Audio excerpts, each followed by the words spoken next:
मित्रों, हाल ही के दिनों में साइंटिस्ट ने एक मिस्टीरियस इंटरस्टेलर ऑब्जेक्ट के बारे में दुनिया को बताया है, जिसे एलियन शिप भी कहा जा रहा है। कुछ साइंटिस्ट का मानना है कि ये दूसरी दुनिया या यूं कहें कि हमारे सोलर प्लैनेट के बाहर की भी किसी दूसरे ग्रह के लोगों की शिप हो सकती है, जिसे एलियंस ने जासूसी के लिए भेजा है।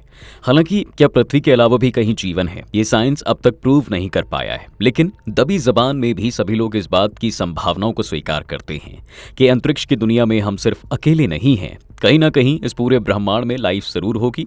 कहीं ना कहीं तो हमारे जैसे लोग जरूर किसी दूसरे ग्रह पर अपना जीवन गुजार रहे होंगे। ये भी हो सकता है कि हमारी तरह वो भी हमसे संपर्क करने की कोशिश कर रहे होंगे, जिस प्रकार हम लोग एलियंस के लिए तरह तरह के सिग्नल या सैटेलाइट भेजते हैं। यही वजह है कि 3i एटलस को दूसरी दुनिया के लोगों को इस सिग्नल के तौर पर देखा जा रहा है।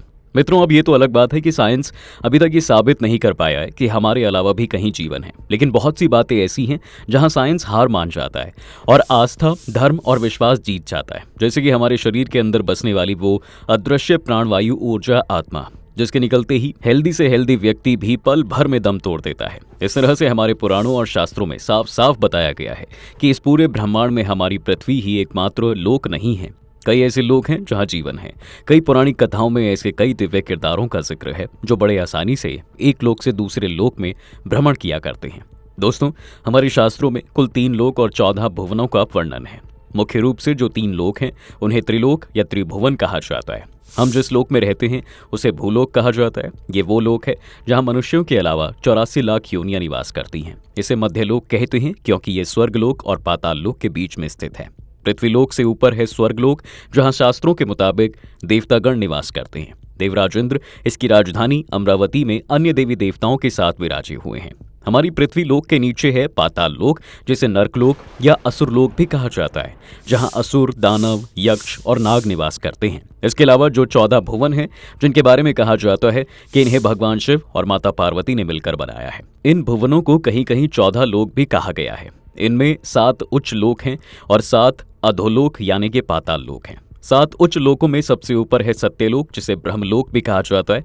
ये तपोलोक से 12 करोड़ योजन ऊपर है। शास्त्रों के मुताबिक यहाँ ब्रह्मांड के रचयिता भगवान ब्रह्मा और सर्वोच्च ऋषि मुनि निवास करते हैं। इसके बाद आता है तपलोक, जो जनलोक से 8 करोड़ योजन ऊपर है। यहाँ वैराज नामक देवता और 4 कुमार रहते हैं। इस लोक को ज्ञान और ऊर्जा से भरपूर लोक बताया गया है। फिर आता है जनलोक, जो महरलोक से 2 करोड़ योजन ऊपर है। शास्त्रों के मुताबिक यहाँ ब्रह्मा जी के मानस पुत्र सनकादिक ऋषि निवास करते हैं। इसके बाद आता है महरलोक, जो स्वर्गलोक से 1 करोड़ योजन ऊपर है। यहाँ भृगु ऋषि समेत तमाम अन्य मुनिगण निवास करते हैं। इस लोक पर रहने वाले लोग अपनी शक्ति से कहीं भी आ जा सकते हैं। इसके बाद आता है स्वर्गलोक, जहाँ सभी देवता और इंद्र आदि गण रहते हैं।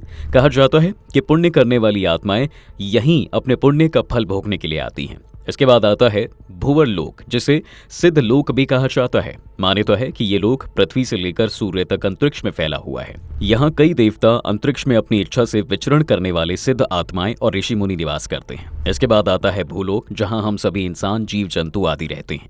इसके बाद शुरू होता है अधोलोक, जिन्हें 7 पाताल लोक भी कहा जाता है। इसमें अतल लोक, जो पृथ्वी से 10,000 योजन की गहराई पर बताया गया है। यहाँ बाल नाम के असुर का स्थान बताया गया है, जो माया का पुत्र है और उसने 96 तरह की माया रची हुई है। अतल लोक से भी 10,000 योजन नीचे बताया जाता है दोस्तों विथल लोक, जिसमें भगवान शिव का एक और स्वरूप अपने पार्षद भूत प्रेतों के साथ निवास करता है।